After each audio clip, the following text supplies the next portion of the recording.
Hello, I am Harishna. Welcome to Indic Law and you are watching General Knowledge Concept Builder Sessions. In this video, as well as in the coming videos, we will be dealing with the latest developments happening in the country and around the world whose understanding will aid you in acing your upcoming examinations.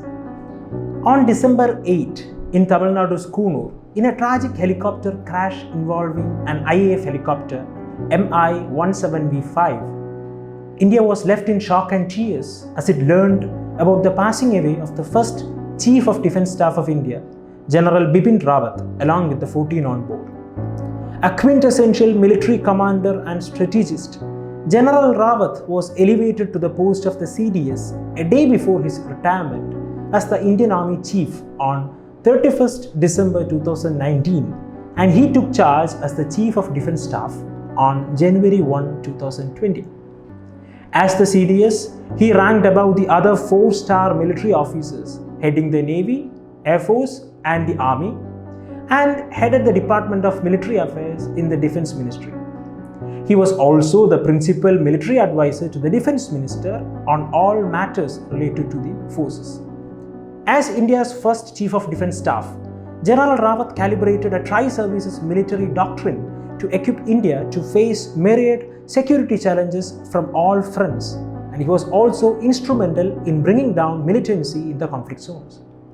General Rawat was also key to the restructuring and modernization of the Indian Armed Forces, and he prioritized the restructuring of the Indian Armed Forces on the lines of theatre command to effectively counter the threats posed by external players, particularly China.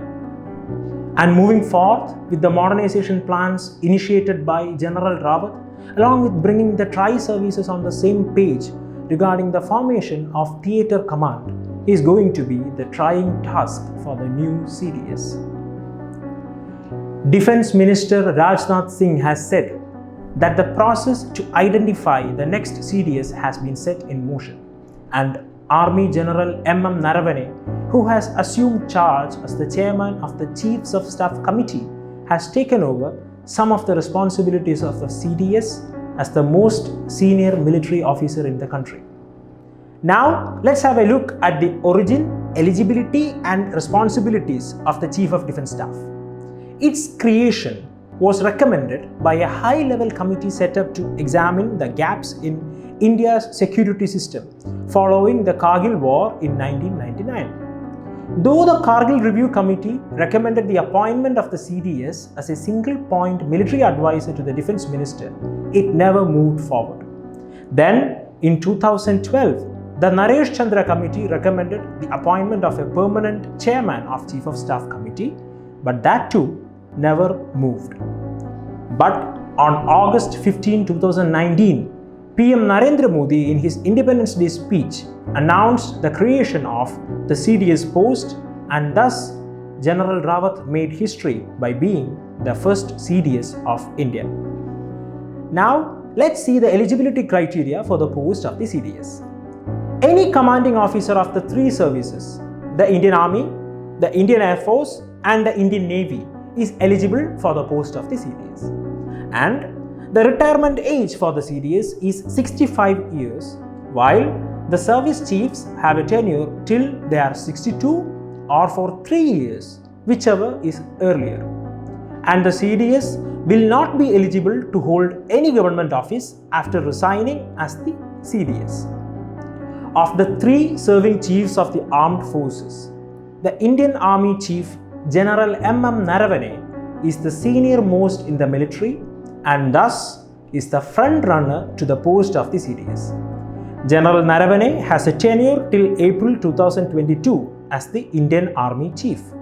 Now, let's have a look at the different roles and responsibilities of the CDS. The CDS administers the operations of the 3 forces and coordinates the long-term planning, training, procurement and logistics of the 3 army wings.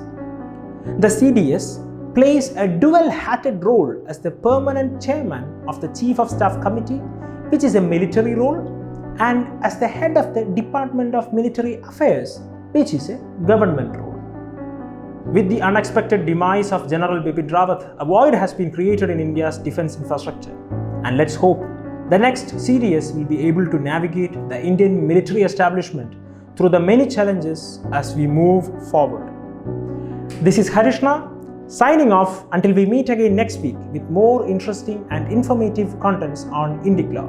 And as always, please do like, share and subscribe.